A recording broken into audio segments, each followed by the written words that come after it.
All right, this is a basic yin, is the title I give this one. And so it's just a general, it's not the easiest yin practice, but it's certainly not one of the more challenging ones. So again, it's just kind of a basic yin class, kind of a no particular focus. It's very kind of spine-ish, but it's not technically a spine flow. I wanted to change things up a little bit with this sequence, so I'm not so laser focused on hips, spine, or a particular area. So first posture is butterfly. So there are two ways to do the butterfly. One is like this, and go ahead and try it, see how it feels. Heels in close, knees down, coming forward. And for some people, keeping the spine really straight helps. It's a deeper stretch, and the stretch is here, groin, adductors. Okay, that's what that is, right in there, from your pubic bone to your knees, okay? And then the other way is like this, push your feet out, kind of, you might create a sort of a diamond shape here, and then coming forward like so, okay? And then that's more back. So I don't really feel it here anymore. It's more back here. Now, there's an infinite number of spots, right? That's the truth, actually. There's an infinite number of spots between here and here. So where you decide to stop exactly is up to you. So you can kind of feel into your body. Maybe you can do a little of both. Maybe just one. Like for me, my back is way more important. I'm not saying I don't have tension here, but for today, I'd much rather stretch my back. Excuse me. I have something caught in my throat. So we come forward and down. All right. If you're doing this variation, I'll call this a diamond variation, okay, diamond butterfly, then feel free to support your knees. All right. So 2 blocks under your knees. You could also support your forearms, forehead. You could sit up on a block. All the typical stuff. You could use a bolster as well under your upper body. With this variation, you might not want to do that. Okay, and the reason is you're trying to stretch here. And the stretch here is caused by the knees coming down, right? So if you're putting big fat blocks up here, you might be able to stretch a little bit, but I think you're sort of getting in your own way. So if this really doesn't feel safe for you today, then maybe you just do this one instead. All right. This isn't my favorite groin stretch, just FYI. Now that could be just because of my body. But yeah, for me, it can be a little bit hit or miss for people. So usually if I want to guarantee a good groin stretch, I'm going to use a different posture. Okay. But if this is working for you, by all means, go ahead and do that. So again, groin stretch, spine stretch, or you can kind of split the difference. All right.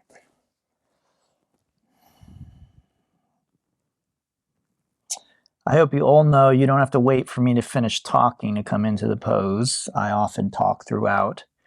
So pretty much once you find your posture, you're just in it. You just go from there, right? The minute you have enough information that you're no longer wondering like, oh, is this it? Or is this feeling right? Or am I hurting myself? Then you just come into the pose. Okay. So we're already about 3 minutes into this. We're going to be here for another 2 minutes. So this is one of the reasons why, even though this is a basic yin class, it's not necessarily beginner yin. It's not the gentlest or easiest yin. If I were doing that, I would cut the time back to about 3 minutes per posture. Okay, so again, just let gravity do the work for you. No need to pull or push. Be mindful of really strong sensations, especially sharp, shooting, electrical type sensations. You want to be very mindful of those things because that probably means you have, well, I don't want to say that. It means you probably have an injury, and it could mean that the injury is being aggravated by what you're doing. it could possibly be the beginning of healing, but you would want to consult with someone who you really trust. And I do really want to emphasize this point. Just because someone is a doctor, just because someone is a yoga teacher, just because someone is a yoga therapist, just because someone is a physical therapist, it does not mean you automatically can take their word as the final word. That's just a fact, folks. I'm sorry. So it's very inconvenient and it kind of sucks, because wouldn't it be great if every time someone got a degree, someone got a certification, someone had a title, that meant that we could just take that person's word as gospel and we can just follow it. Because sometimes people come to me and they're like, well, my doctor says. Well, it's like, that's nice that your doctor says that, but doctors make mistakes. Doctors are people. Doctors are wrong sometimes. So I'm not saying your doctor is wrong, but finding people you really can trust, it can be a process in itself. The first, you get in the phone book. I know they're no longer phone books, so let's say you get on Google. Let's switch postures first, and I'll finish what I'm talking about. Dragonfly. Okay, so I'm going to turn. You don't have to, but many people prefer to do it this way. Okay, now you may want to sit up on something. So the main thing with this posture, I want you to because I can't see you guys, right? You have your screens off. So the main thing is, are you being pulled forward or backward? Okay, so if this is you, if you're like, well, if I went to sleep right now, I would fall back. We don't want that. Okay, so you're going to sit on something, maybe bend your knees. You could put blocks under here if you wanted, or you could just keep them bent.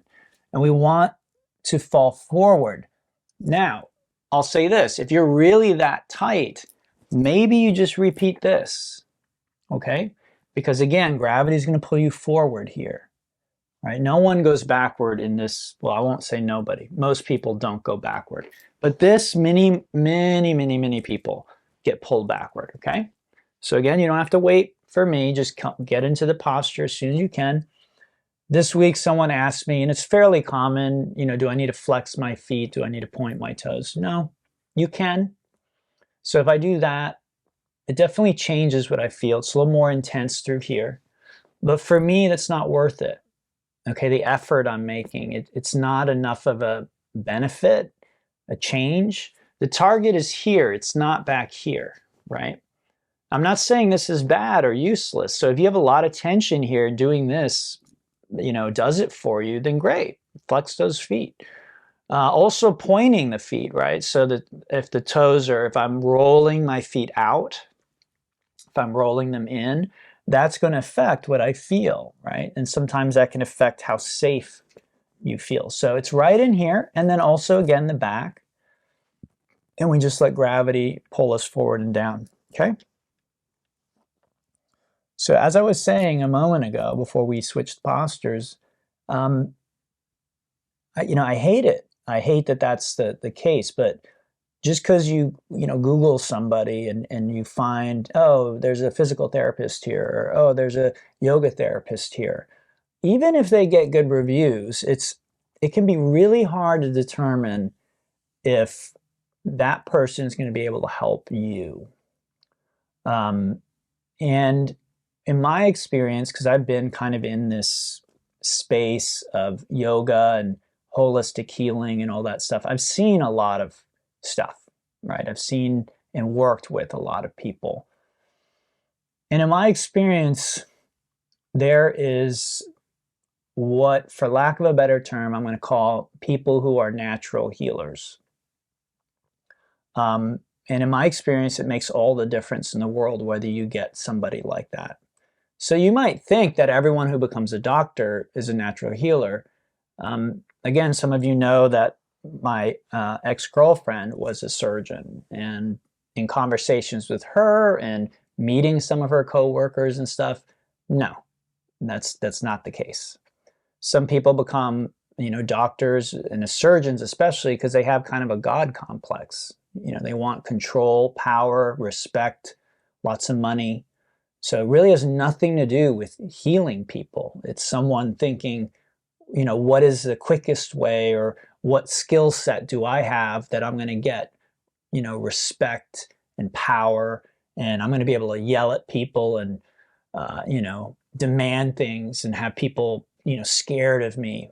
The culture in, especially in surgery, can be a lot like that. Now, I don't want to overgeneralize. So if you're watching this and you're a surgeon and your hospital is different, great. Okay, that's great. But at least what has been shared with me and what I've seen firsthand on the effects that it had on my ex, I mean, it's almost inhumane, some of the stuff that goes on. So it can actually be hard, and this is just my opinion. And again, people, you're welcome to your opinion. Okay, you don't have to get mad at me or, you know, get upset just because I have a different opinion than you. But in my opinion, that environment often actually discourages people who are natural healers. So a lot of times people who are natural healers, it's a struggle for them to stay in Western medicine. It can be anyway. Now, there doesn't mean there aren't people out there, because I know some of them personally, but it can be a real struggle. So again, just because someone has a shingle on their door that says, you know, surgeon, physical therapist, general practitioner, pediatrician, you know, really pay attention. Is this person, you know, not making eye contact with you, just sort of checking boxes off of a list there, you know, not spending much time, not really hearing you when you're talking about stuff, not really interested, just sort of maybe asking you a couple of questions and then, you know, just very quickly writing something down and then they're gone. This is probably, I mean, it could be someone who's having a bad day. Okay. So, I mean, we all have that. But it could also be indication of someone who is stressed out, and a lot of times healing, if you want to be a healer, if you want to help people, you have to be able to manage your own stress. So someone who's stressed out and someone who is a sort of a cog in this machine, and they're just seeing you as part of that. So they're not really seeing you as an individual, as a human, as having a specific problem that has a maybe unique solution. They're just sort of checking a box. Oh, got this, we're going to do that, you know. Not any curiosity, just sort of plugging you into an algorithm almost. I hope that makes sense. And as always, I want to be clear, I'm not trying to put anybody down or insult anybody. So if you are a doctor or a medical practitioner and that's not the way you do things, and that's not how people in your hospital work, and that's not how your friends are, awesome, okay? I'm just saying that this is out there, so it's good to be aware of that. So let's rest back for a moment, relax.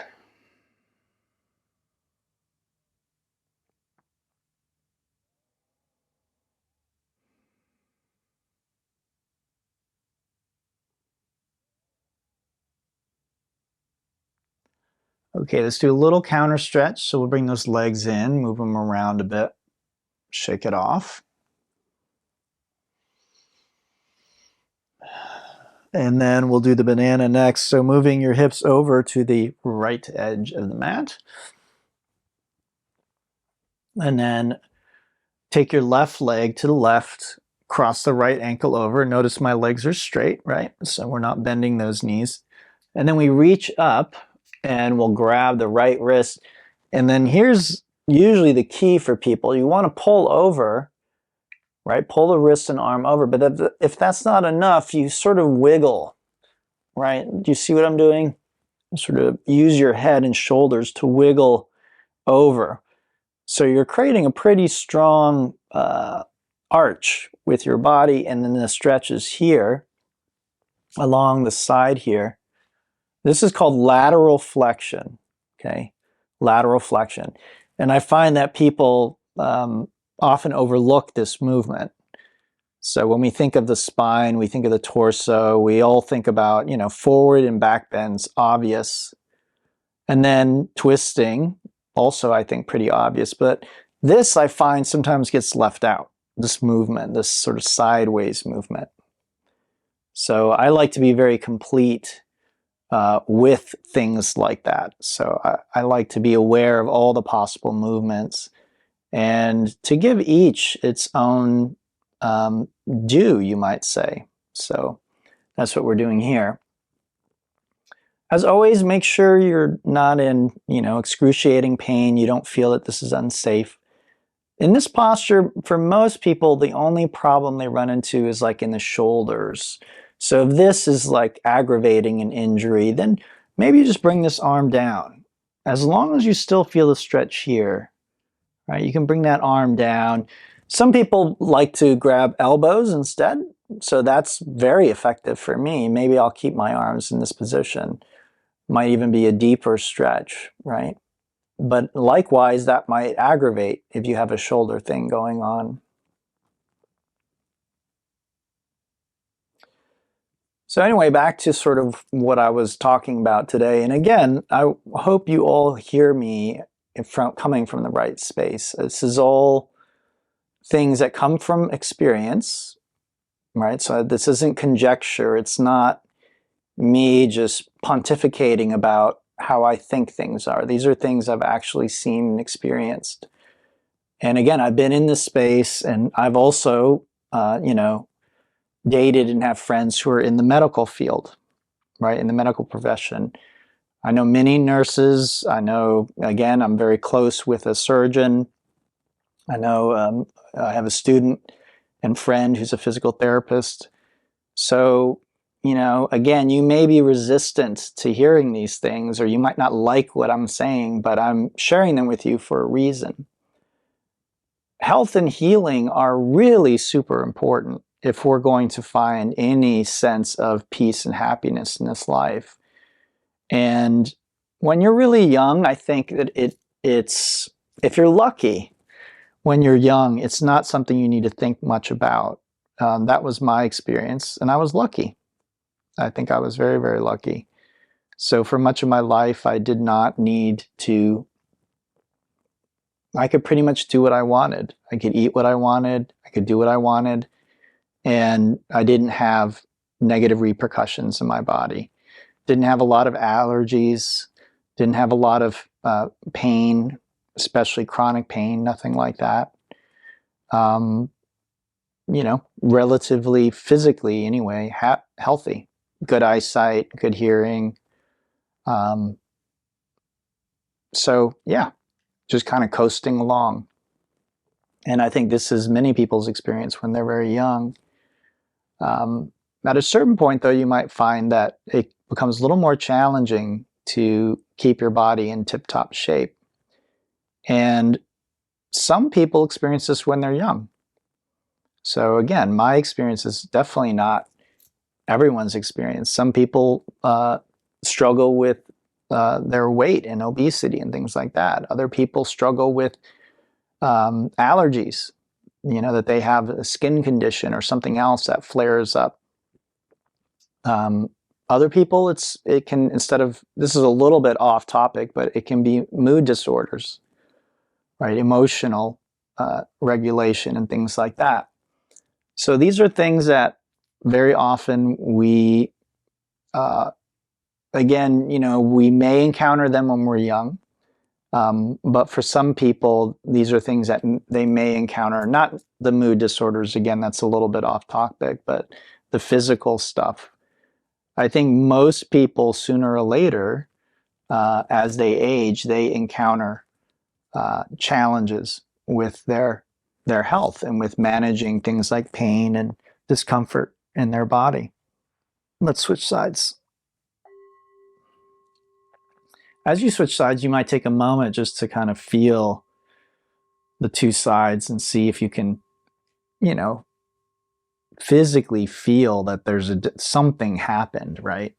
Your brain might discount that and say, well, that's, yeah, you stretched, I feel a little tingling, so what? Well, that actually is pretty important, that tingling you feel. So just taking a moment to acknowledge that that's there.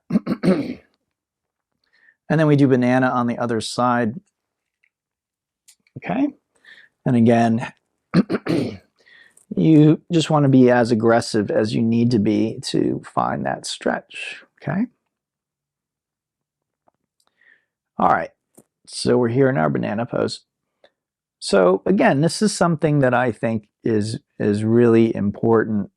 And I know it can be really challenging, right, with the way things are set up. So you have maybe your network, you have insurance, you have maybe only certain providers that you can see. So I get it. I'm not saying this is easy, but honestly, what's more important than your health?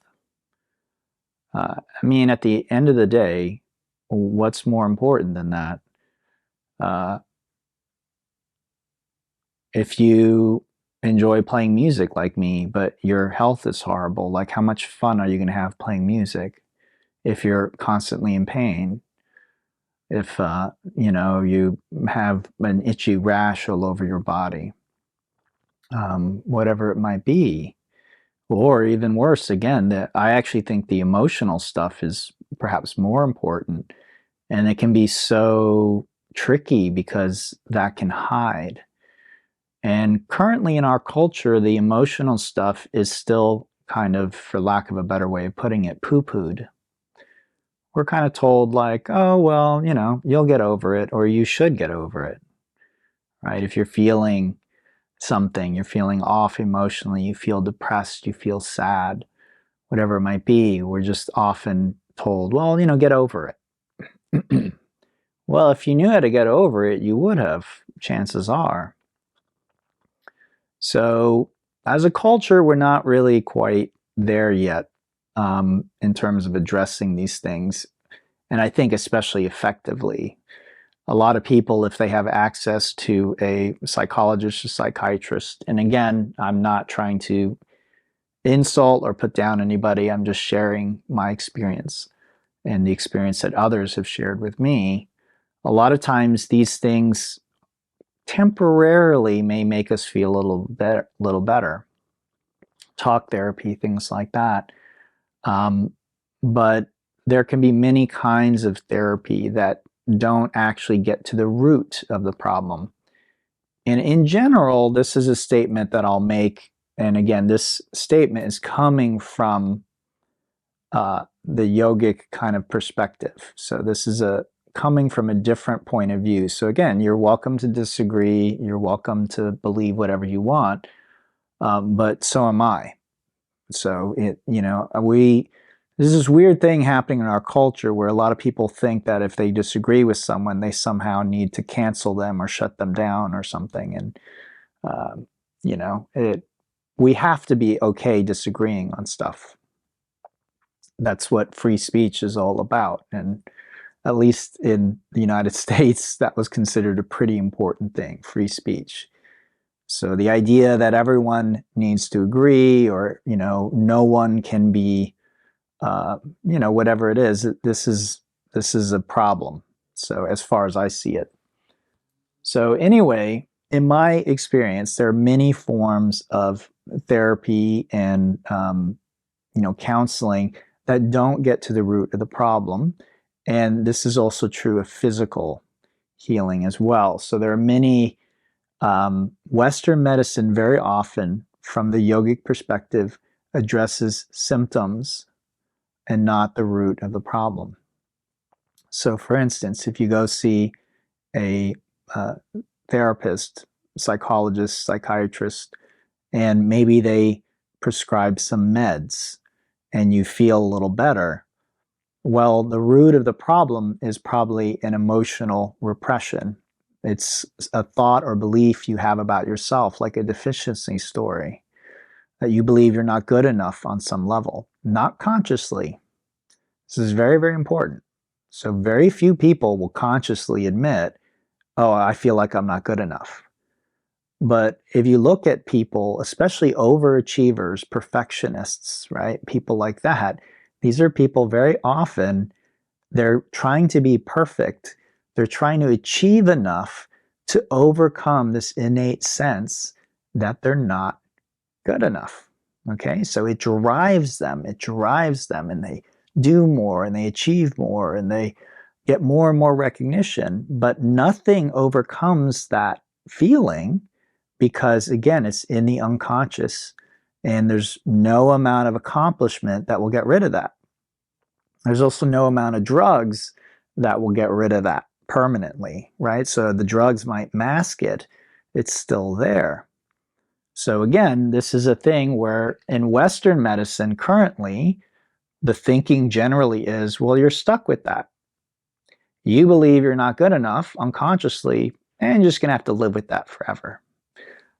In my work, in the spiritual field, that's not true. You can get rid of it. All right, let's unwind.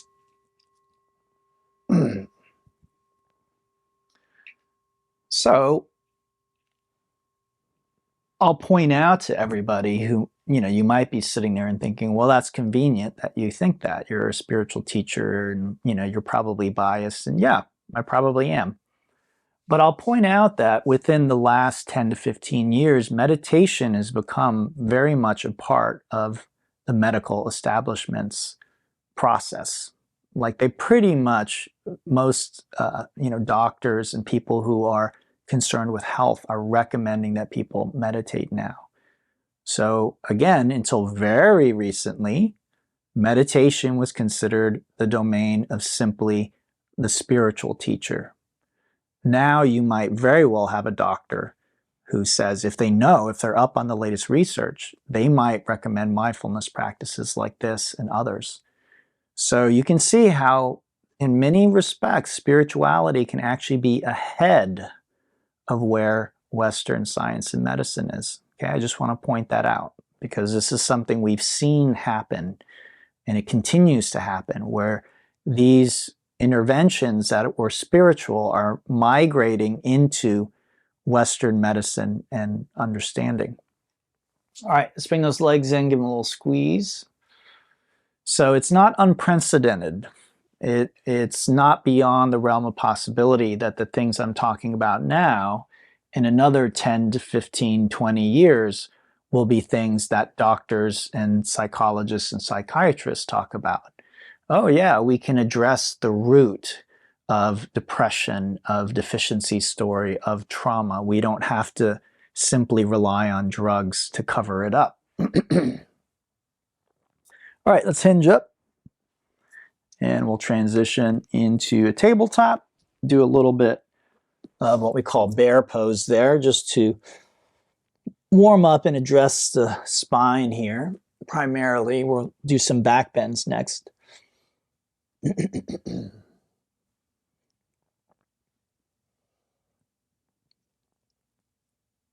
And then a little down dog, just to give the legs a little bit of a stretch out.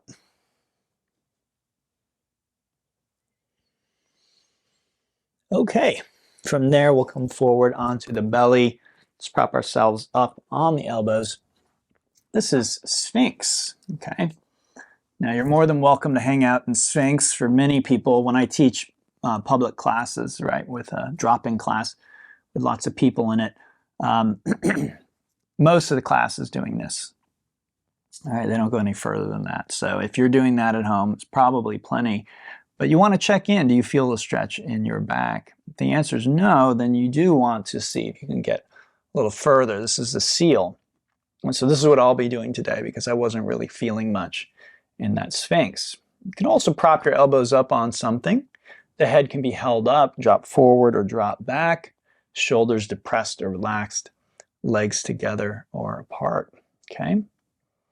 So just finding your edge is the way I would describe it. And then just staying there with that, feeling the sensations.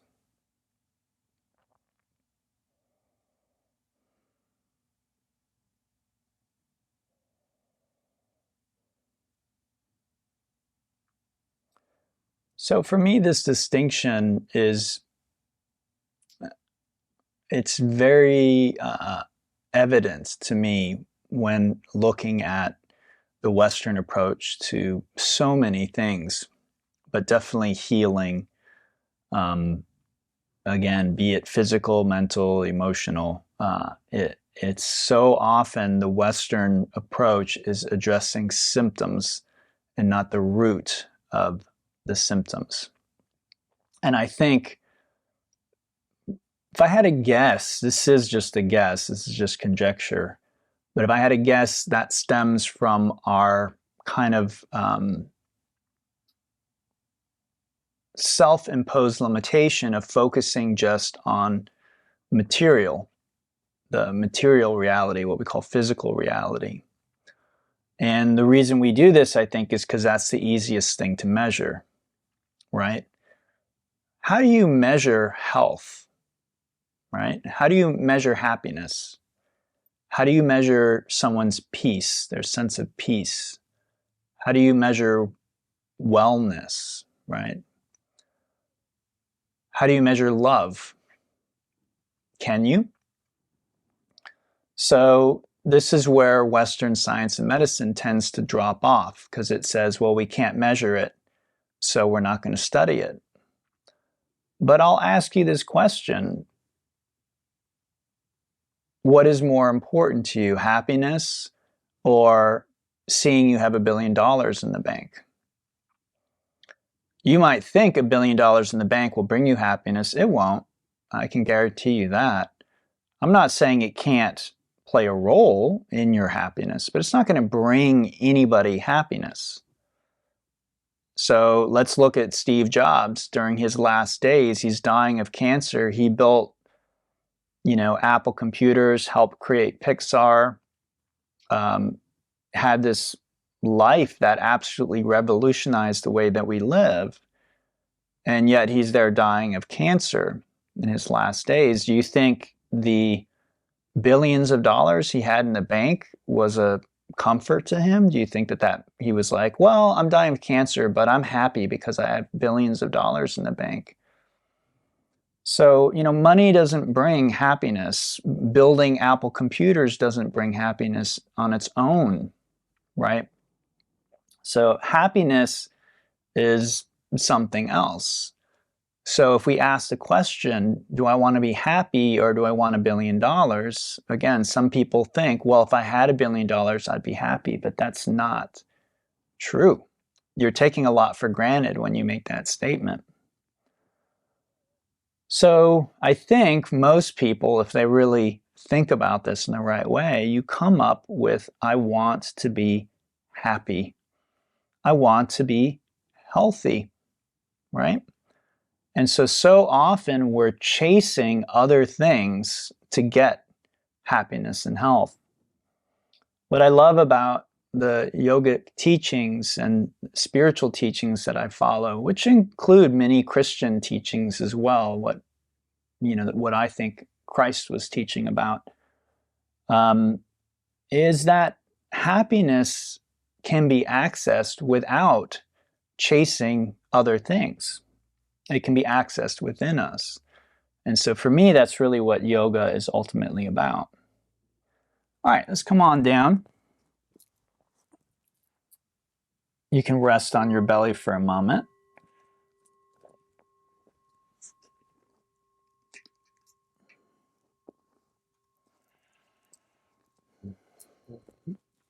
And then from there, we'll press back. We're going to do potentially another back bend. It just kind of depends on how you approach it. So pressing back here, not everyone can do this. So if you can't, it's okay. You can repeat that last back bend, okay? If this is not possible for you. But we'll go over a few things that might make it easier. So you can sit on your heels, you can sit between your heels, you can sit on a block, okay? Your toes can point back, your toes can point out to the side. You can pad your feet and ankles. So if you have a blanket, you can add some extra padding, because sometimes these bones in your feet, it just hurts pressing them into the ground. The knees can be together, the knees can be apart, okay? And then if you're feeling a stretch here, then I recommend you just stay here, just sit here, because that's already a therapeutic stretch. You don't really need more than that. And trying to get more will probably result in strain, maybe injury. I don't feel anything. So the first step would be coming back to the hands like that. The next step might be this, elbows. Similar to this is putting something behind me, like a block or a bolster, laying back onto something, right? And then I still don't really feel much, honestly, so I'll come all the way back. But this isn't accessible for everybody, okay? And this is not the goal of the pose. So once I'm back here, I do feel a stretch at the front of my thighs. I feel a little bit in my back. So these are the areas that are getting that therapeutic stress, and that's what the postures are about. Okay.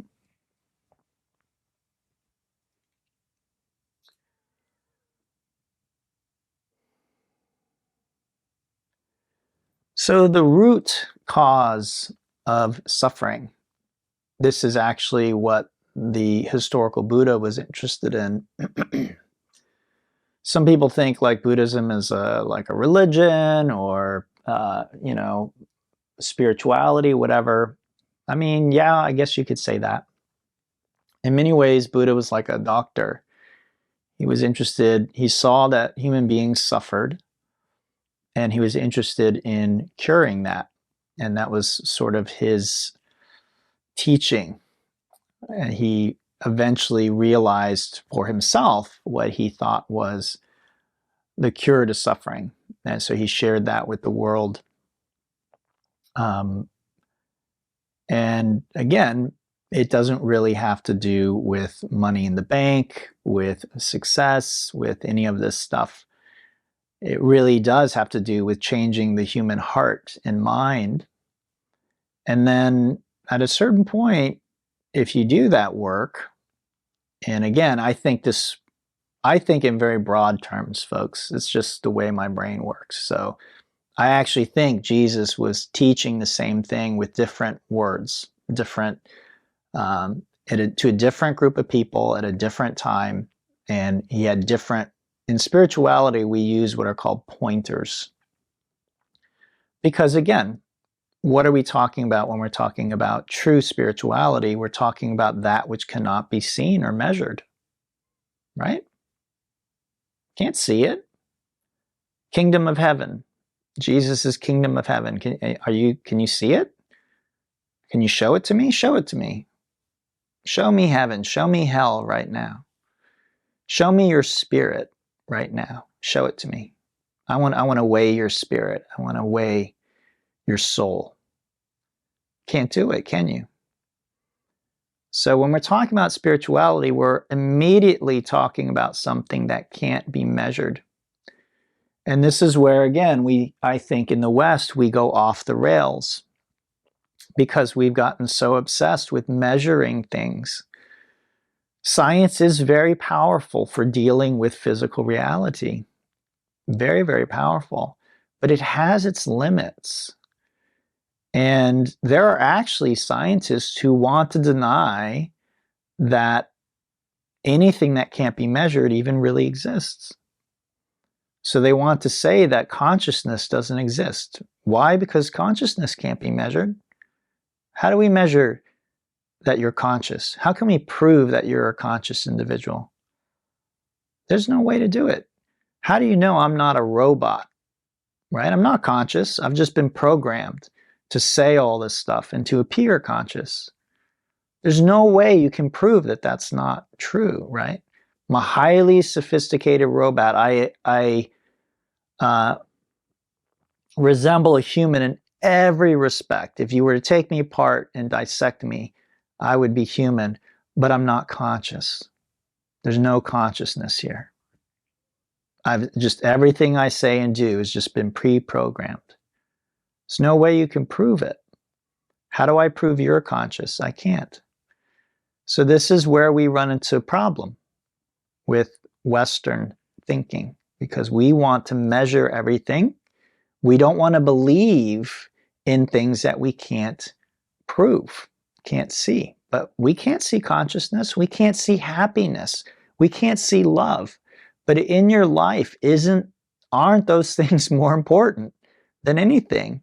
Love, happiness, joy, peace. How do you measure that, right? How do you quantify that? All right, let's go ahead and come on out of that. So again, the Western approach generally is, well, we ignore all that. And this is a little bit of what I was saying earlier, where in the West, oftentimes, if you want to see a psychologist or psychiatrist or whatever, that's often not covered with many insurance. It's sort of like, well, that's, you're just feeling bad, so, make yourself feel better. We're not going to pay for that. That's not a real illness, right? But in many respects, like if you lost your leg but you were happy, it wouldn't really matter, would it? But if you're unhappy and you have both legs and both arms and you're perfectly healthy but you're miserable, right? That misery is real. Even if we can't measure it or weigh it or quantify it. All right, let's bring the legs in. Give them a little squeeze, shake it out. And then right knee over the left, down to the left. This is just a simple spinal twist. This is a twisted roots that Nadia was talking about at the beginning. I don't know if you could hear my back crack there, but that was a good one. This is one of the reasons we like twisting, is that's called a fixation. That's what you often hear when you hear that cracking. It's something being released that was stuck. And in general, this is what we want. This is one of the reasons why you might go to see a chiropractor, is she might release the fixations in your joints. That's the cracking you usually hear. Some people think like, the chiropractor's like putting the joint back in place. My chiropractor once said that if you actually had a joint out of place, like you wouldn't be walking into the chiropractor's office. You would be in excruciating pain, probably in the emergency room. So generally, chiropractor isn't like putting bones back into place that have like slid out of place. They're generally releasing fixations, stuck things. That might, kind of restrict the movement of a joint or something like that. But the joint's not going to be like out. And again, this is according to her. So that's my understanding of what she shared with me. So in this posture, you can think about your arms, right? Where do you place your arms, your head, and your knees? You can play around with those things, finding a nice twist. Okay.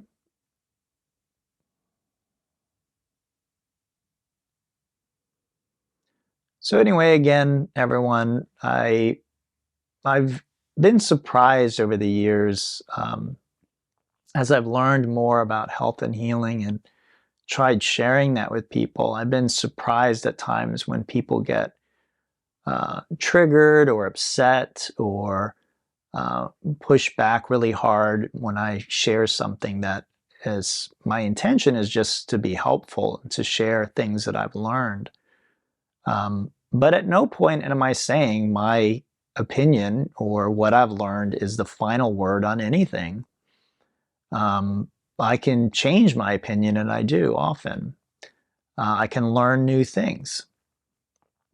So again, if you have a different opinion, a different experience, if you want to share that with me, I'm happy to hear it. But again, I find we're in this weird space where often when people hear things they disagree with or that they don't like, they feel like this need to just like shut someone down or push them out of their lives or reject everything about the person or what they said.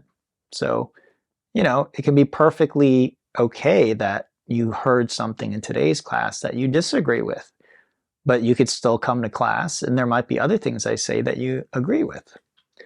So again, I think this is very important for us as human beings in general. And then I think in our country, in the United States, especially right now, I think we're especially intolerant of one another's views. And we tend to try and just associate with people that have the same views as ourselves.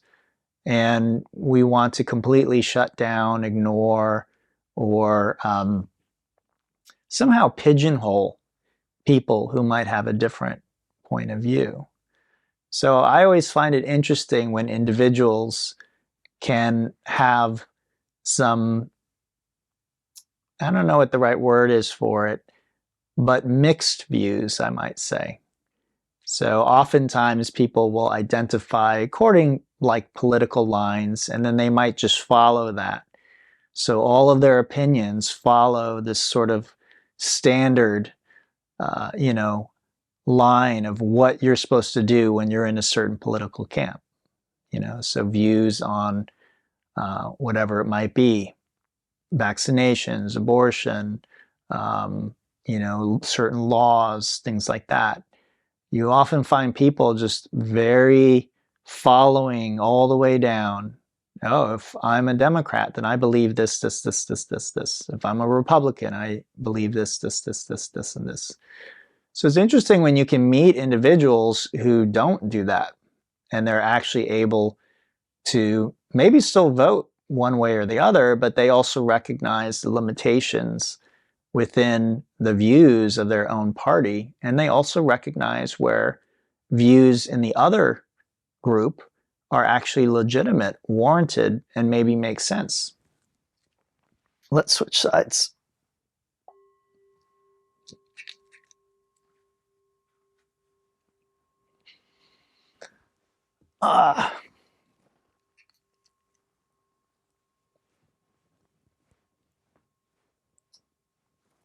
So to come back to healing, you could say that from my perspective, the United States is sick right now. It's torn in two. It sees itself as, you might say, two very different opposing groups who don't share a lot of interests. And I think that this is not accurate, for lack of a better way of putting it. As Americans, I think we probably have more in common than we don't, especially in terms of our shared interests.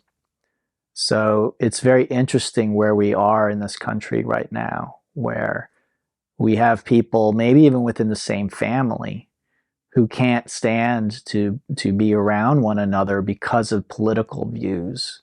And again, it's usually because the two individuals are unwilling to see any legitimacy or you know, any validity in an opposing view. And I'm not taking sides here, folks. I want to be really clear about that. I'm not saying, you know, that that's what the Democrats are doing or that's what the Republicans are doing. Again, sometimes people hear me talk about this stuff and they think I'm like taking a side. I'm not. I'm saying that our country is, you know, it's wounded, it's sick, it's divided, it's split. And I think the only way to heal, and I don't care what side of the aisle you're on, I'm talking to both.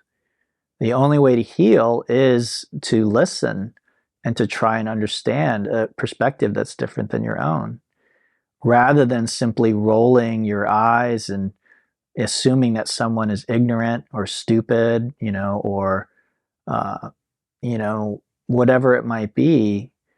We put someone in a box when we do that, and we stop having faith in them and respecting them. And we really hurt ourselves by doing that. We're hurting the other too, I think, but we're also really hurting ourselves. So it's an interesting thing when you try and think about interacting with somebody who maybe upsets you, who triggers you, who has different views than you do. And, you know, just because we can get so charged up, and I know from personal experience, so I'm not pointing the finger at anyone doing something that I haven't done, but how can we like slow down that process, and how can we try and just relax and be with the other and listen and open up and understand. Doesn't mean you have to agree. Again, this isn't about agreeing with or disagreeing even. It is about kind of listening and connecting. And I don't know, I think this is the only way that we're going to heal in this country, is getting to do that. And this is where a lot of the work we do in spirituality can help us, because we might feel very, very uncomfortable. In fact, some of you might be uncomfortable with what I'm talking about right now, right? So being present with our own discomfort in our own body, in our own mind, recognizing that, recognizing what that makes us believe about ourselves, about others, what it makes us want to do and say, right?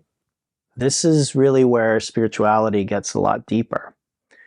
So yoga starts with the body, stretching it, moving it, trying to kind of clean it out, if you will. But that's just really the start. Really, once we do that, we want to live more and more in our body, listen, and begin to understand what we're experiencing and what that says to us, the experience of the body. And then learning to be present with the discomfort that can come up. Because often when we're not aware of that, we just tend to be what's called reactive, which is I feel uncomfortable and I immediately say or do something. I lash out, if you will. But when I can really come down into my body and I can be present with a lot of discomfort, then I don't have to lash out. I can be compassionate, I can be kind, even though I might be feeling very uncomfortable.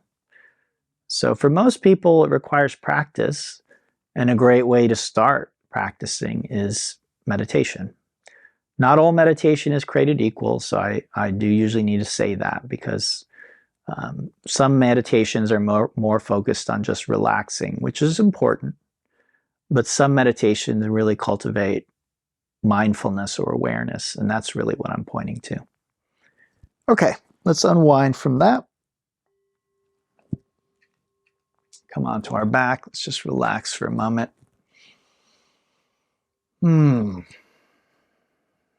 Feel the rebound.